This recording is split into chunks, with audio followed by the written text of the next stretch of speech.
dati nanghiram lang ako ng sasakyan para naman sa ganun ay may nagagamit ako. Meron akong kasama dito na Indian National, isang matagal ko na kaibigan ang buong pamilyang ito, at lagi kaming nabiyahe nung araw, lalo na kung pupunta kami ng halimbawa Tarlac o kung saan man. Pakilala ko sa inyo ang maganda kong kasama. Si Rose. Ayan. Isa siyang Indian National. Ayan. Matagal ng panahon kaming mga magkakaibigan. Ayan. Okay, samahan nyo kami sa aming paglalakbay. Ano? Thank you.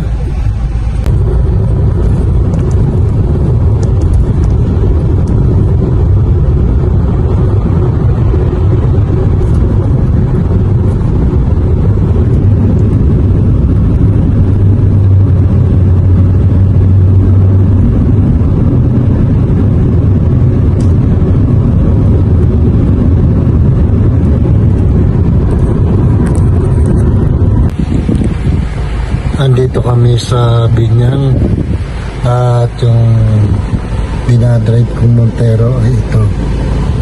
Ang dala ko namang sasakyan ngayon ay MG. OMG. Ayan. So siguro papasok ako. Patayin ko muna makina.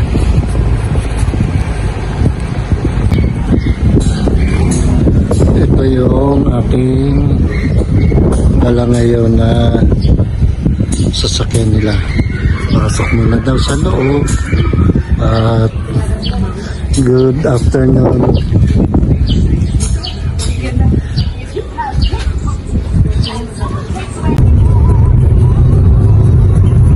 Okay.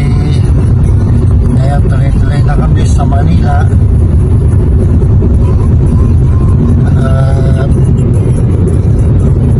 Pagdating doon, tuloy ko yung pag-video. Sa ngayon ay mag-uwi na kami.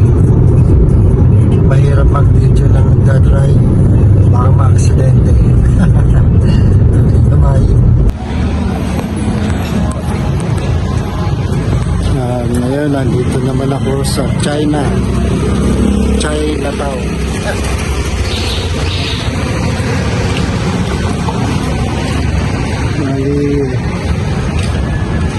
Sabi na Padilla Street, Bilong Manila.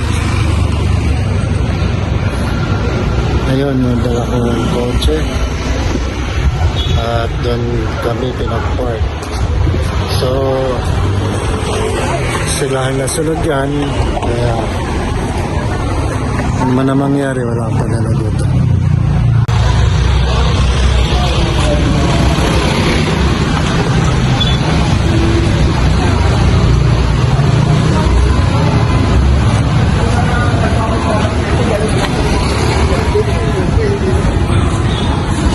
Tulad yan, 25 horsepower nung isang linggo eh. Ayaw nila.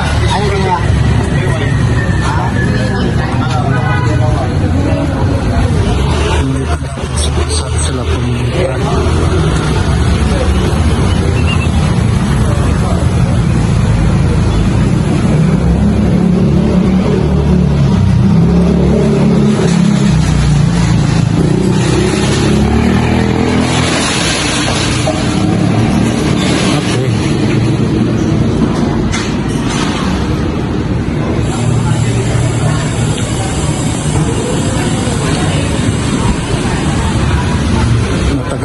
Na akong hindi nakapunta sa lugar na ito.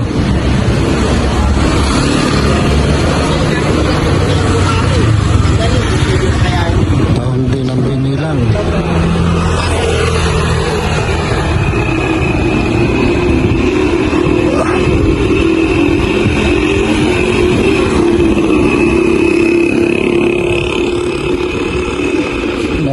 nagbago ako kanina. Gawa na maraming pagbabago sa daan. Kaya malalay na din ang ating pagmamaneho. Mahirap na kasi makasagi. Pangalawa, yung sasakyan na yun ay doon sa manugang ni Rose.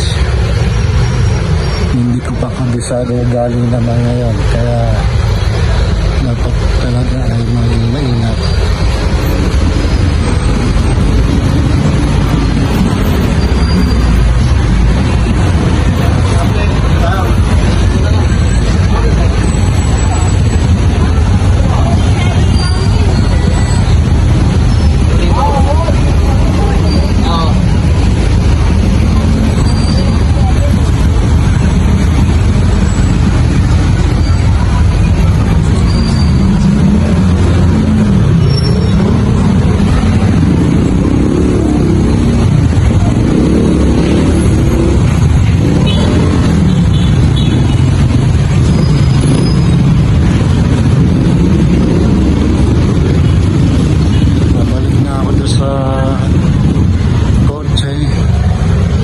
Dahil first time ko lang mahawakan, kailangan mabantayan ko din mabuti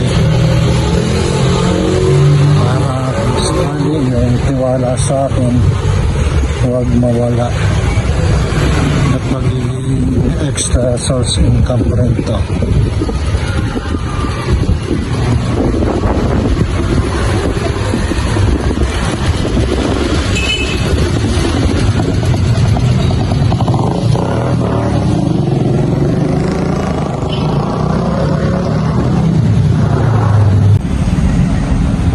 Ngayon naman nandito ako sa SM South Mall. Malaking disgrasya. Nalito ako, ang daming nabago dito.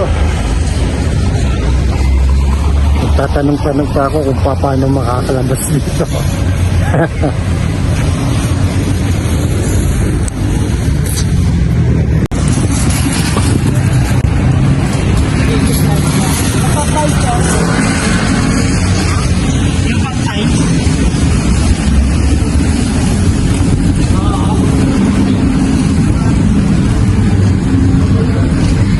Napakalaki na pinagbago dito. Talagang nahihilo ko. Tatanong-tanong na lang ako dito.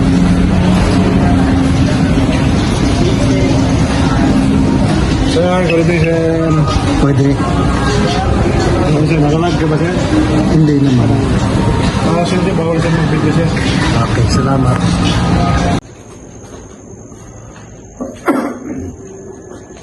Mga kaibigan, ngayon ay andito na po ako sa bahay at ang nangyayari pagka ako nagbibideo ay inaabot talaga ako ng lobat ng cellphone. Bagamat yung kotse na ginamit ko ay may mapagsasaksakan ng charger. Ang problema, yun namang kasama ko at yung may-ari ng sasakyan ay mga naka-charge, kaya hindi na ako nakapag-charge. Doon sa South Mall ay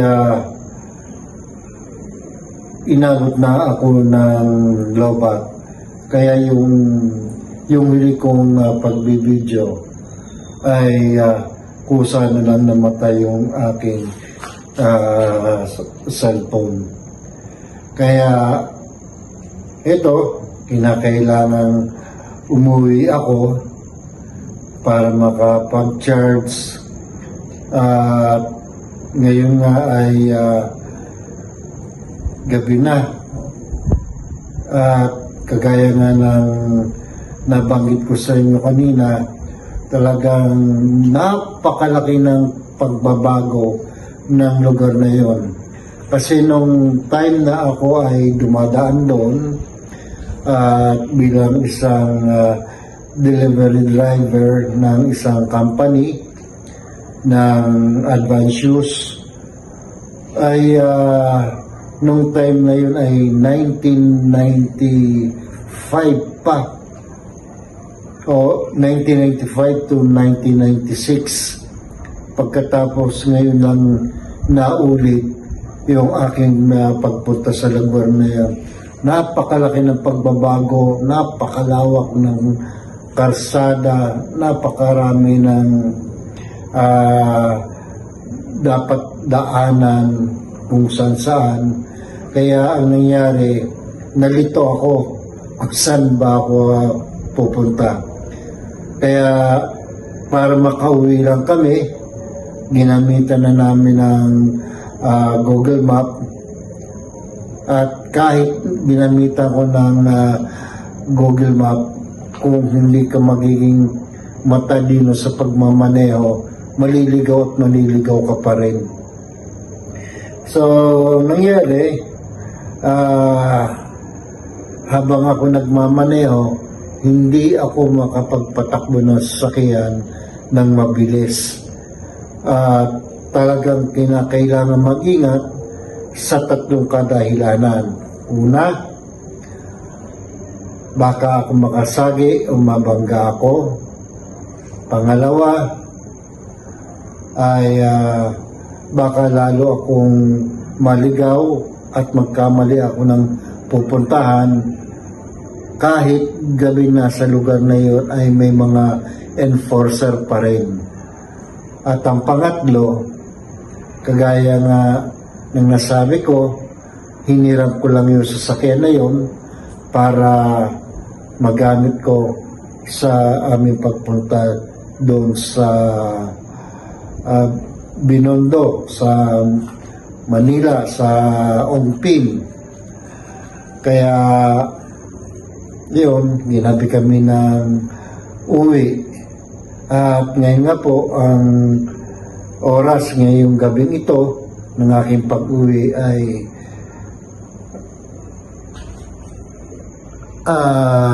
11:47. Ayan. Bali, 11:47 na po ng ating gabi. At talagang napagod din ako. Lalo na doon sa time na nag-iisip ako kung paano akong makakalabas o makakapasok ng SLEX. Ganun pa man, nung makarating kami ng Alabang, nakita ko na yung dati kong mga binadaanan. Ayun, nakapasok din kami ng SLEX, saka lang tumulin yung pagmamaneho ko.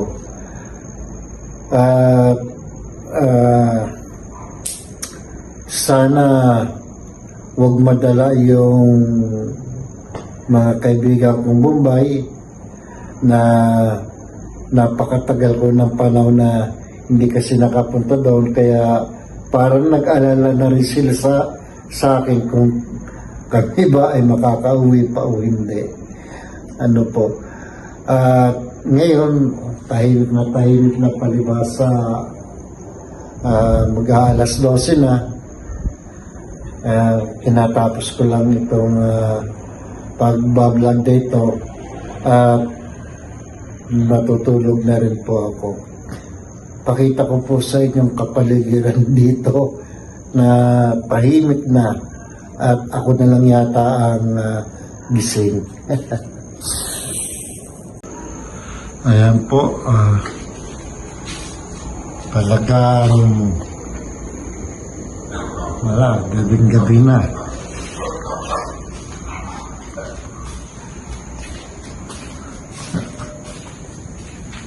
Ayan.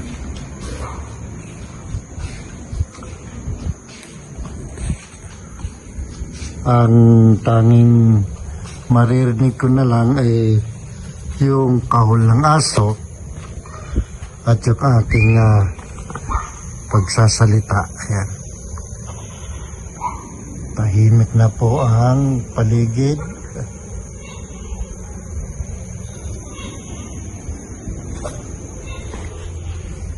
At marami pong salamat sa inyo. At doon po sa hindi pa po nakakapag-subscribe ay makikisuyo po ako sa inyo na mag-subscribe kayo, mag-like, share, mag-comment. At ito po ay napakalaking bagay para sa mga nagbablog na kagaya ko, na malaki itong may tutulong sa amin. Kaya ang dalangin ko naman, lagi kayong pagpalain at huwag niyong pagsawaan panoorin itong ginagawa kong pagbablog na ito. Paano po, at ako'y pagod na po at ako naman ay papahinga na para magkaroon ako ng panibagong lakas ng katawan para bukas ng umaga. At inulit ko po, maraming salamat sa inyo. At dun sa aking mga kaibigan Bombay,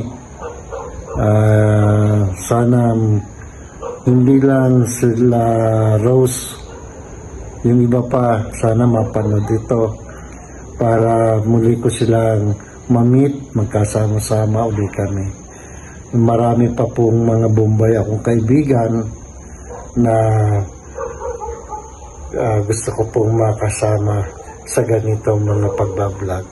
Paano po, gabing-gabi na at ako'y inaantok na rin. Salamat po sa inyo. Magandang gabi.